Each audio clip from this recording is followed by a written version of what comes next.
I am Madison Timmons. I'm Chris Soucy. And we're paranormal specialists who live in the most haunted city on earth, Savannah, Georgia. Every day is Halloween in our line of work, so join us as we spin true tales of haunts, murders, and disturbing Savannah history.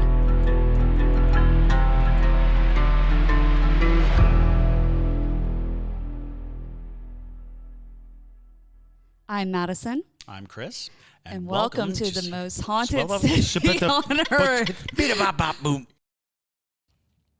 Hello, and welcome back to another episode of The Most Haunted City on Earth. My name is Madison Timmons. I'm Chris Soucy. And I'm JT Timmons. Yes, and we are back with our season finale. Woo, season 4 finale. Wow. It's been over a year, y'all. That's We insane. squeezed 4 seasons in a single year. That's pretty impressive. Yeah. Wow. Yeah. We got a lot to say. We have a lot to say. That's about right. That's about right. We like to 4 talk. seasons a year for podcast. But Is yeah, it? we do like to talk and nah. You got me. So yeah, season 5 is gonna be wicked cool. We got a lot of great stuff planned. It's gonna be very, very enjoyable. Very enjoyable. Yes. Well, today for our season finale, we have a ghost mail. You've got Ghostmail. Woo! Boogity, boogity, boogity, boogity. Ooh, ghost mail. Yes. Boogity, boogity. And So real fast, before we start the ghost mail, let's thank the Yep. Parajunkies. Let me put them up. All right. So, we want to thank Amanda French, Ashley Meyerskow. Hopefully I pronounced that correctly. I'm sorry, Ashley, if I didn't. Alana Crab, Lexi, Alexis Heiss, Stephanie Lynn, Alyssa Hill, Naomi Beckerick, Jamie Campbell, Shannon Smith, Emmy Graffius, Laura Swink, and Michaela Gowins. Thank you guys so much for joining us over on the dock side. Welcome Yes. aboard. You now have 0 ads. You have 0 ads. You'll never have to hear an ad ever. And Promise. you get to see weird things that we post all the time. Yes, It's true. We post random junk every single day on Patreon. So if you are not a Parajunkie, you should definitely You're missing out. Yeah, you definitely need to become a Parajunkie. It also supports us and it keeps us doing what we're doing. We have this fancy live stream set up because of the Parajunkies, where I'm able to like switch between a whole bunch of cameras. It's so cool. So true. definitely become a Parajunkie, support us, and we'll keep growing, keep advancing. We will. That's literally what we do. We just reinvest everything.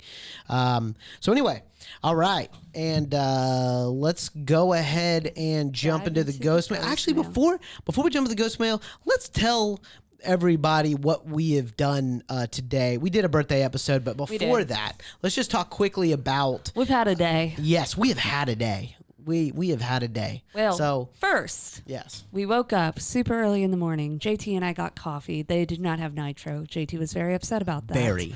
And We're really going through it. oh yeah, we're going through our day. And then we arrived at the studio. JT had to lug a ton of equipment into our truck. Then Yep. Chris arrived. We rolled over to the Pinpoint Heritage Museum, as you can see on Chris's shirt. It was so hot I that sweat through my clothes and had to buy a shirt. it was sweltering outside. Sweltering. And JT's pouring buckets of sweat Oh my gosh. trying to film this place, which is beautiful. So at least you were in a pretty location to pour sweat. But the Pinpoint Heritage Museum is basically a museum that highlights the history and the current culture of the Gullah Geechee people on Pinpoint. There is a few different islands that surround Pinpoint and are here in Savannah's region, if you will. But Pinpoint is the only community of Gullah Geechee people that are direct descendants that are currently living in a community together in the traditional way. So cool. So it's super cool and absolutely gorgeous. The land, the reason why they were there to begin with was because the land was considered undesirable, which it baffles me because it is so stunning. Just perfect low country if you're into that type of vibe. But yeah, so look forward to that episode. That's going to be in collaboration with Visit Savannah, and it's going to go up on their social media and all that. So it's going to be pretty cool. Definitely give Visit Savannah a follow on Facebook, and go subscribe to them on YouTube, because they're going to be dropping the pilot, and then if the pilot gets picked up, which we do believe it will, because it's going to be fire. Fire. Yes, full confidence in that. Then we're going to be making more, and it's going to be super fun. We're going to go on location to these places and super haunted places, and just talk about Savannah, and because it's so amazing here. So we need your support definitely to push that, to show Visit Savannah that this is worth something to pursue. Because your interest is definitely the most important thing. It is. When it comes to, because we can make things all day long, but if nobody's watching them, then it doesn't really matter, right? So anywho. So we got ghost mail. We do have all right, ghost mail. Let's read it up. Our mailbox is full. Bang, bang. All right. Oh, also, sending ghost mail to, yes. Tell them where to send in ghost mail, Madison. Yes, if you have a ghost story that you would like to share with us, send it to ghostmail@hauntedcitypodcast.com. We really like reading your ghost mail stories, and we would love to have more for next season because people do seem to be enjoying this segment. So send us your ghost stories, people. All right. Let us start out with ghost mail, my shadow friend, from Maria Cruz. All right. Hi there. My name is Maria, and I've been listening to your podcast for some time now. I really enjoy your show, and I feel as though I learn a lot. It has helped me make sense of some of my own experiences, as well as wonder why I've never seen the Hat Man. Don't wish the Hat Man upon yourself. You're fine. Honestly, don't even worry about it. I've been debating on which story to share first with you guys, as I have tons to share. Please send them all. I have chosen to tell you an experience that has made me even more curious as to why spirits always seem to cling to me. With as much as I have experienced, I can't help but wonder why me. To give a little backstory on myself, I have seen spirits since I was around 5 years old. I am 27 now, and I have been able to see and hear spirits and feel energies, and this weird thing of hearing them in my head. That's not as weird as you think. So people think when you have clairaudience that it's always you're hearing a voice outside of your body. But I will tell you, because I also do have clairaudience, and most of the time it is voices that come through in your mind. A lot of times it's every spirit kind of has their own distinct voice, I find. So, that's how you differentiate. So that's not as uncommon as you would believe. It's just not talked about as much with clairaudience. When you hear a foreign voice in your head, there's a point at which you're like, am I making that up? Or is it something separate? Because I have recall of people who've spoken to me in the past, and so there's certain thoughts that just sound like my mom or my teacher or something like that. But every now and then, at the Savannah Theater, I had an experience where a voice very clearly not my own or one of my making was definitely in my head. It wasn't whispering to me. It was in my head. Yeah. It happens, and definitely an interesting thing to pursue maybe for a different episode is the not so much talked about things when it comes to the clair abilities, because there's a lot that goes into them. But anywho, so this weird thing of hearing them in my head, it's almost like they tell me information such as their names and show me what they look like outside of their shadowy self. I don't know how else to explain that other than I just know things. Now, let's begin our journey. It's a long one, but I would love to hear y'all's feedback. In 2019, my boyfriend at the time and I had chosen to move out of my parents' house and into a place of our own. We had found a house for rent that he wanted to check out, but I said no due to the area it was in. A few weeks go by and we continue searching. This house keeps coming back up. Eventually, I cave and agree to rent that one. I have driven by this house probably a dozen times while commuting around the town we live in. It was a small single-story house with a crappy porch but a great yard for our dogs. We set an appointment for a tour of the place and signed the necessary paperwork. Keep in mind, I have never been inside this house, and the original posting only had a photo of the outside of the house and the yard. A few nights before our appointment, I started having dreams about the house. In the dreams, I would walk through the house, and every time I would turn into the bathroom, in one of the bathroom doorways, I would see a man hanging from the door frame. That's horrifying. He was an older man with light hair and tan skin. He was a taller man, so his boots were dragging the floor as if he were too tall to have hung himself easily. This dream repeated itself every night until the day of our appointment. When we finally walked into the house, I was shocked. The house looked identical to how it had been in my dreams. The energy in the house was off. That's the only way I can explain it. It was as if I was being watched the entire time I was in there. My boyfriend at the time was oblivious to this feeling, and well, as they say, curiosity killed the cat. So I obviously went through with renting. The first few months, everything was very calm. I constantly felt watched, but I never saw or heard anything. My things would get moved around the house and cabinets would open themselves, but it was never really anything to be alarmed about. The dreams had stopped, but they would eventually return and be absolutely bizarre. The energy of the house and the presences there would take a dramatic shift in the course of a day. My boyfriend and I had a pretty rough relationship. We argued a lot, and he was very abusive in a verbal, emotional, and mental type of way. I also felt as though I made him nervous. He was a closeted Christian at the time, and I was very open about my beliefs, which were more on the pagan side. However, I do have a strong fascination with Lucifer and other beings such as Baphomet. I look forward to sharing my stories in relation to them at a later date. I would love to hear those, actually. He would listen to me speak about the spirits I would see along with the dreams I had had, and I'm pretty confident that he thought it was a negative gift to have. Every time I would bring up the topic, I just got told it was either because I worshiped the devil or that I was probably schizophrenic. I've been there. I feel you. I feel you on that one. But one afternoon, we were in our bedroom and he was screaming at me. I don't recall what he was yelling at me about, but I do remember crying. He stormed out of the house and didn't return until a few hours later. During his absence, I continued crying, but eventually pulled myself together and began cleaning the house. I don't know why, but cleaning helps me relax. Our house was not an open concept, so there was a doorway between the living room, dining room, and kitchen. While I was cleaning in the kitchen, I kept feeling as though someone was behind me.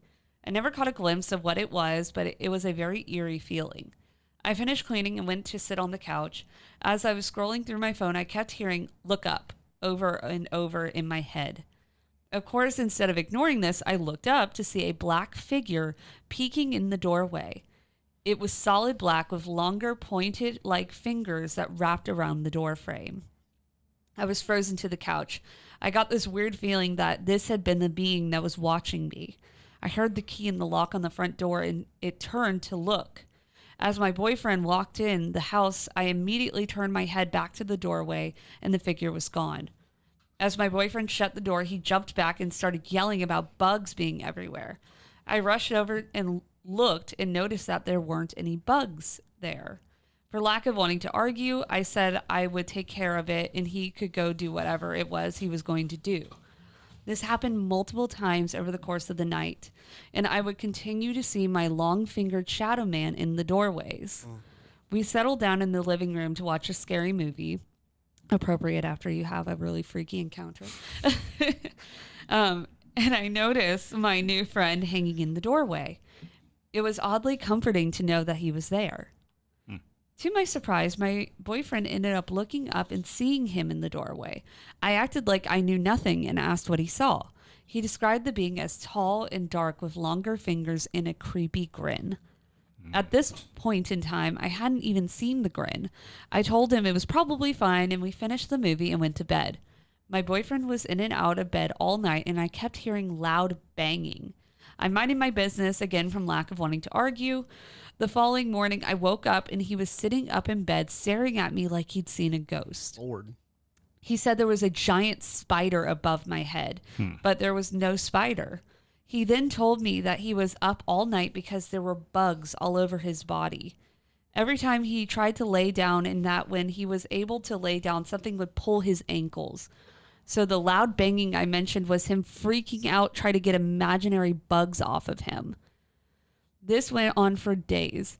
It was the same routine for him every night. He would get so mad at me for not seeing the bugs he was talking about that he would shout at me. This would escalate to him shaking me and asking if I was lying to him. Our bedroom had 2 doorways, one in the bathroom I mentioned from my dreams and one in the dining room. I sat up in bed one night and noticed my shadow man friend standing in the dining room behind my boyfriend as he was panicking over bugs. I had assumed that he was probably the cause of my boyfriend's distress. But again, I minded my business. A part of me felt as though he deserved a little torment for how he treated me. My boyfriend asked me to come in outside the house one morning to talk to him. He had told me that he needed to do something about the bug situation. He was now under the impression that my demons were doing things to him. I told him that since it started the night he screamed at me, that maybe he could try apologizing to me in the house. We went into the bedroom and he loudly apologized and I accepted. To my surprise, the bug activity stopped that night, which made him even more convinced that this was my fault and that my demons hated him. I really believe this is where the real downfall of our relationship started. I mean, come on, guys. How do you recover from thinking your partner has demons doing her dirty work? I mean, wow, yeah. Makes sense. I continued to experience things in the house for the rest of the time I was there. My shadow friends stuck around and continued to follow me throughout the house. There was a little girl spirit that would say bless you if you sneezed, and a few other spirits that seemed to just be wandering through. I eventually broke up with him and was in the process of moving out when I saw what I believed to be my shadow friend's true self. I was using the bathroom and I heard that same look up in my head as if in the beginning. I looked up to see my tall shadow friend, but he was different this time. He was standing there and seemed to be a tattered robe or maybe a trench coat. His clothing was not clear as himself. His hands were still the same long black fingers, but his face was different. His face had red markings. I don't think they really meant anything. The space behind the red was still black. It was kind of similar to the red and black creature from the first Insidious movie. That was exactly what I pictured. Thought of. He looked at me with a shocked facial expression, which made me feel as though he didn't expect me to see his full self. And then he gave me a huge grin full of pointed teeth, waved, and was gone. I moved out a few days later, but it was not my last time being there. When I would come by to let the dogs out while he was working, I would feel spiritual presences there, but I never saw my shadowy friend again. My question for you guys is, assuming the spirit was on my side, why did it behave that way? I feel as though I grew close with my shadow friend. I would ramble to him when I was home alone about my day, and I would talk to him when I was upset. It was comforting to feel like I finally had someone in my corner. I can't wait to share more experiences with you guys and to hear your opinions. Always keep it spooky, Maria Cruz. Wow. So, first off, phenomenal story. Great story. Yeah. Excellent. An excellent ghost story. But second, I'm not surprised to hear that you work with darker entities in the more traditional scheme of things. When you work with Lucifer and Baphomet and all that, a lot of times other spirits come with them. Like when you work with Lilith, a lot of times there's other entities as well that come through. So it's not uncommon to experience that. But what it could have been is, it sounds to me like this entity was sent specifically to get you out of this situation, and that house was the way to go about it. And the reason why I particularly feel like Lucifer might have a little bit of something to do with this is the bugs. Right. That is a classic indicator of Lucifer. Really? Yeah. Bugs? Bugs. What kind of bugs? Like roaches? Flies, like black flies. A lot of times. I mean, if it's Lucifer, I'd think mosquitoes. No. Oh, okay. A lot of times. So it's pestilence. Yeah. Concept of putrescence, and so maggots. It's the bugs that come to the decay. So maggots, flies being probably Lord of the Flies. one of the big Lord okay. of the Flies, Right. absolutely. But roaches are often seen. Also, chief symptom among meth users. Yeah. Yeah, that's what I was thinking. You know, That's what I was thinking. Not meth. to say one way or the other, but whenever you're talking about these kinds of things and abusive people, it stands at least a little mention that that bug complaints. Although that would not explain them stopping. Right. Yeah, that's what I was thinking. So the whole time I'm like, is the guy on meth and not telling her? Right.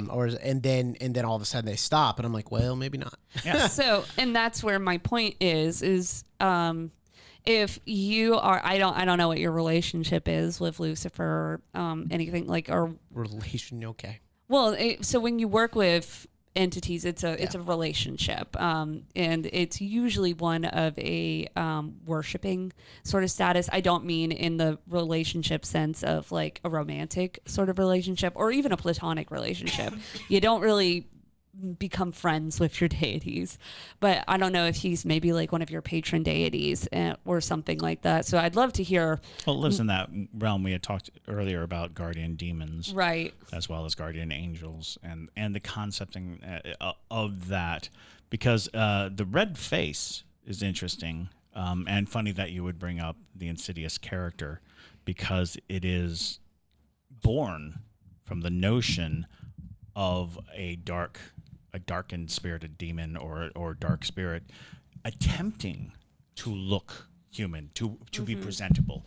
So it's possible that you were looking upon an entity that was trying to become more presentable, that was trying to become more, reasonable, because their understanding of what we see and how we react is very limited. So covering their face in red is like, well, that's what humans do, right? They paint their face. That's a part of this. Because a lot of people don't know this, but the creature from Insidious, in the first movie, was called the Lipstick Man, because he's actually applying lipstick to his face so that he has a more presentable.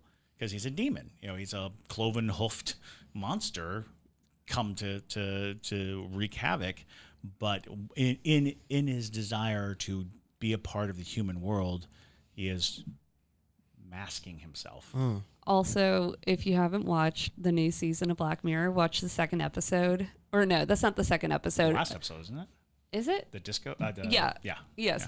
Watch that episode, because that's one of my favorite representations of a demon having to look like something that's not going to scare the crap out of the girl. Right. Right. But. And that's a big thing about spirits at all. And we throw the word demon around a lot, but the truth of the matter is the other dimensional entities or other realm entities attempting to not be scary sometimes produces the scariest aspect. It's true. And but yeah, so that would be my rationale, is that this was an entity that was sent to get you out of this relationship, and you had to come into this house almost. Yeah, well, the fact that you had these prophetic dreams Right. of going through the house and being in the house, knowing what the interior looked like, seeing a hanged man in the house, which could be a tarot related situation, the hanged man, Right. oftentimes being of the conflict that you have to get out of, the suspended part of your existence might have been the relationship was not a good relationship to be in. Well, and it clearly sounded like it wasn't. Well, yes. And so, and the fact that him apologizing to you was what called it off. That kind of cements that concept. Right. So definitely send a follow-up email, because I would love to hear one, more of your stories. Sure. And two, I would love to hear more about your work with the darker entities. But on to the next ghost mail. Ghost mail. This one is called My Clairvoyant Witch Mother and Her Extremely Haunted Farmhouse. And Sounds like a Fall Out Boy song. right? And this is from Savannah, and they sent a PDF of this. So this, Ooh. Very nice. With photos. Great. Ooh. Excellent. Okay. Love photos. All right. Hello. Hello all, actually. First off, I love the podcast. Y'all are doing great. Thank you, Savannah. I appreciate it. We're trying. My name is Savannah. Yes, I'm aware of the irony in that. I currently live in Savannah part-time for school. I practice magic, although I'm kind of in the broom closet, as it is difficult to have my altar candles, bone and tooth collection, and entire herb garden in a dorm room. Understandable. And honestly, if you guys ever want me to do a tutorial of how to make like a cute little miniature altar, happy to do so, because you can make them in a shoebox and have a whole altar. Which is great for if you're in the broom closet. But anyways, I don't want to freak out my normie sweet mates. So alas, I will settle for the store-bought herbs and simmer pots in lieu of any open flames and opt to keep my teeth in a closed trinket box.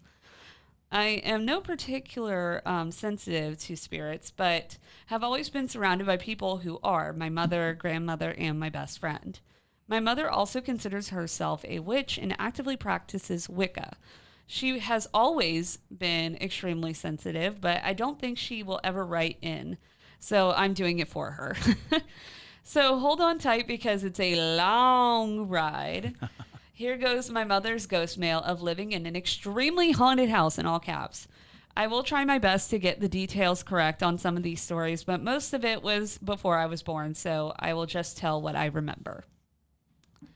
My mom got married in 1992 when she was 19 and almost immediately moved to Missouri into an old farmhouse about 30 minutes drive out into the country. One thing you need to know about backwoods Missourians is that they're going to put in a cemetery every few miles if it's the last thing they do. Understood. I love that for them. And being a cemetery, it is the last thing many of them do. Well, it's true. Most of them use to have churches attached, but many of the churches fell derelict and were removed. It's not uncommon for hunters to come across old burial grounds and headstones just out in the middle of the wilderness and backbrush. Anyway, the old farmhouse had a long driveway that was right next to the now churchless Hopewell Cemetery. My mother was frequently home alone with the dogs because my father was often gone for work. For a wedding present, my mother asked for the antique grandfather clock that was in a family member's home. Being as it was 1992 in rural Missouri, that family member chain smoked in the house. Being as if the clock did not run, and my mom took it to a clocksmith to see if it was fixable, who told her that the nicotine and smoke in the house for all those years completely ruined the clock's mechanisms. Wow. Which, I mean, that makes sense. If you've ever watched a cleaning video of a house where somebody smoked like crazy in it, it is wild, like absolutely mind-boggling how much it sticks to things. But anyways, so it would never work again. However, one night the clock chimed, which is weird. Now, this could be chalked up to the old house shifting, causing the weights in the clock to shift, or something like that. But the clock didn't just chime once. It chimed in time/rhythm more than once. This clock would chime constantly, at least once a week, if not more. In addition to the clock, every time my mom would take a shower, the bathroom air would become cold, drafty, and almost breezy. She would get extremely uneasy being alone in there without being able to see the door. So much so that she showered with the curtain half open and took our small but vicious rat terrier, Dina, with her. That's perfect. That's the best guard dog, is a little angry dog. Yes. And so whenever the room cooled off, Dina would start growling and her hackles would raise. My mom says that she couldn't properly shave in that house for months because she would get goosebumps that wouldn't go away. In another instance, my mom has an old printer's drawer that she displays various knickknacks in. She hung it on the wall, however, it was hanging over a table. One day, she heard a massive crash. She found the printer's drawer and everything that used to be in it lying on the floor in the middle of the room. The drawer couldn't have easily fallen off its nail, which was angled up. Then it had to completely clear the table. Then it had to travel out and over several feet to the middle of the room. The ghost also would constantly break dishes, open cabinet doors, just cause general mischief, etc. At this point in time, my father doesn't believe my mom that all this stuff is happening because he was gone at work so often until one night they were watching TV. My mom had the TV in an armoire entertainment center. On top of that armoire, she had a row of 4 or 5 antique vinegar bottles. As my parents are sitting there watching TV, the vinegar bottles slowly slide off the top of the armoire one by one like a vending machine and fall into a bin of dog toys on the floor. Oh my God. This is a very strong entity. And the final big incident my mom describes as a sort of last stand, my mother had an antique bowl. The bowl flew off the end table she had it on and shattered on the floor. Once my mom had figured out what was going on in the house after moving in, she wasn't really freaked out by the ghost, but she grew more and more pissed off that as time went on because the spirit was an absolute menace. The Tom and Jerry bowl was her last straw. She loved that Tom and Jerry bowl. The second the bowl shattered, she quit what she was doing and started yelling at the house. I'll spare y'all my mother's colorful sailor-esque vocabulary, but she yelled at the spirit that she was mad. She was tired of it breaking her stuff, making messes she had to clean up, freaking the animals out, and that she wanted it to stop. My mom describes it as after she finished yelling, almost to the point of tears at the spirit, that the house was so quiet.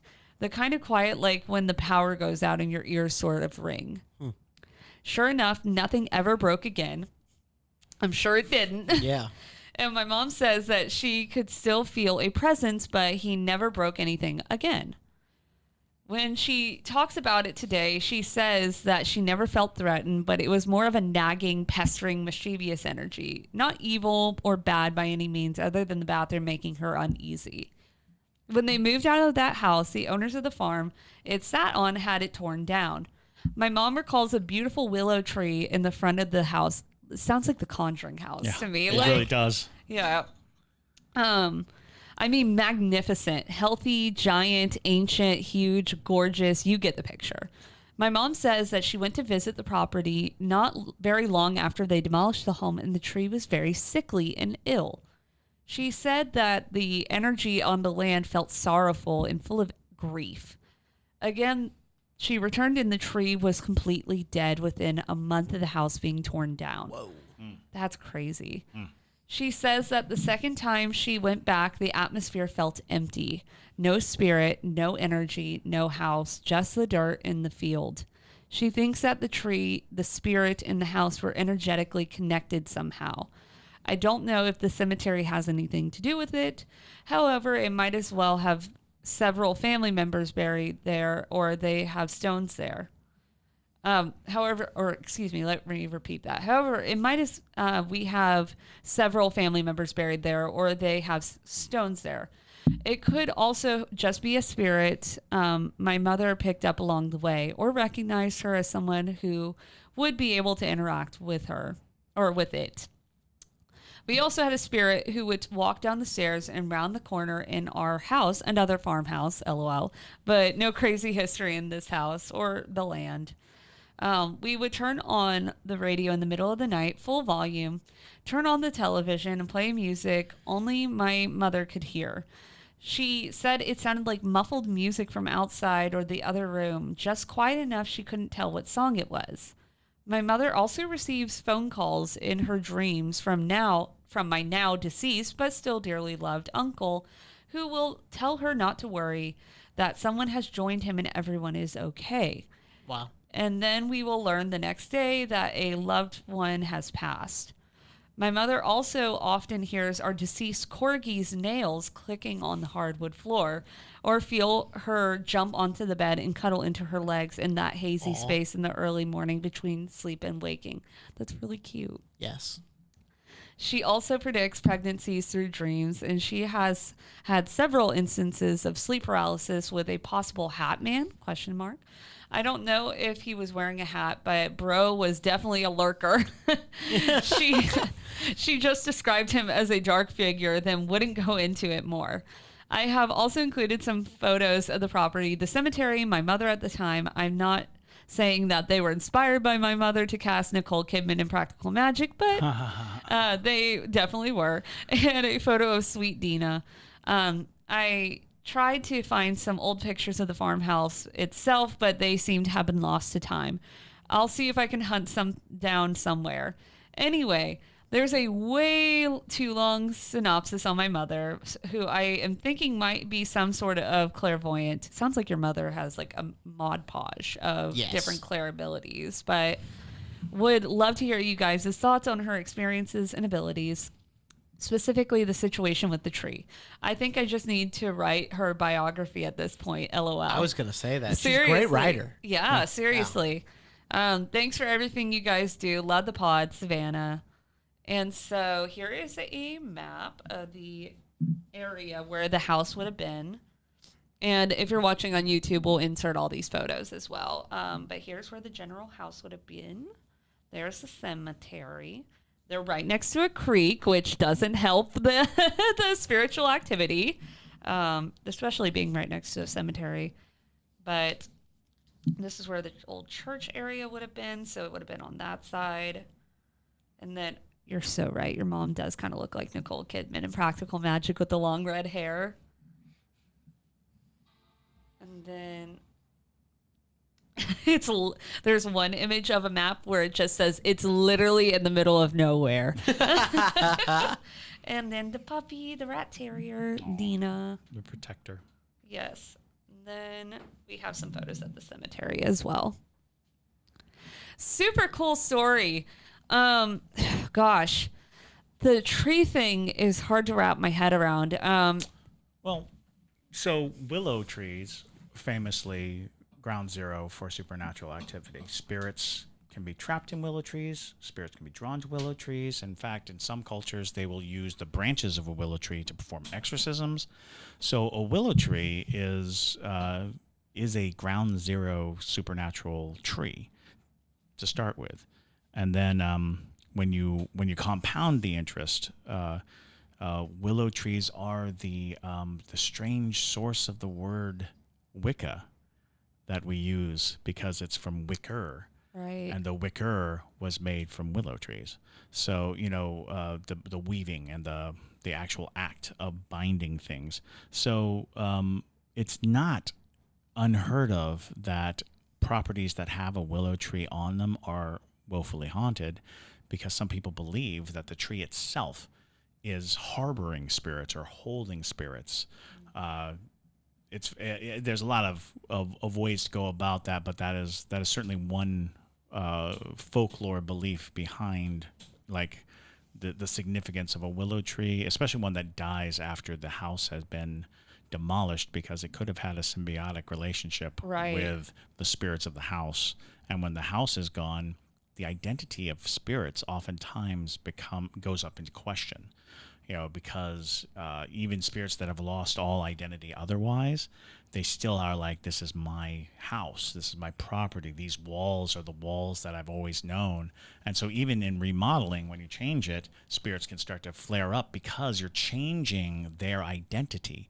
Their identity is a part of the real estate and the landscape. So when you change those things, spirits flare up oftentimes, and then almost immediately dissipate or become something else, or become some other identifiable thing. Yeah, that was the logic I was kind of on the path with, which it sounded like everything was interconnected. Yeah. And when you take one away, it's like taking one of these swords and just stabbing it through the heart of a spirit, pretty much. Right. Because, it's hard for a spirit to exist without an attachment. Yeah. So, or at least to identify itself. Exactly. Without an attachment. And so it makes sense that your mom, when she came back to the property, felt that it was empty, because more than likely what happened is once those spirits had been ripped apart of their attachment, they just ceased to exist in this plane, at least. And her activity may have been a big part of their ability. Right. You know, the fact that she could hear, see, or sense them gave them new energy, gave them, so it's a perfect storm, really. If you have a place that has spirits that are kind of functioning on their own, but then somebody can see them, somebody can interact with them, they kick up, and they will do as much as they can to be noticed, to make themselves known. So yeah, there's a lot of great, like, classic haunting situations going on there. Well, and also your mom is a practicing Wiccan, so if we're going off the basis of the willow tree possibly being the root of Wicca, right? Or at least a part of the right. lore. There could be that interconnection too, and I mean the basis of Wicca in general is very nature based as well. So, when you're communing with the land spirits and you're communing with the elements and things like that, it makes sense that your mom would be the lightning bolt for all the activity. And then her leaving, that also is going to drastically take it down, But thank you guys so much for sending in your ghost mail. This was a lovely way to end out the season. Absolutely. Super cool stories. Y'all are great writers, and honestly should be writing books on these stories because they're really cool. But thank you guys again. My name is Madison Timmons. I'm Chris Susi. And we'll see you in the next season. So stay spooky, y'all.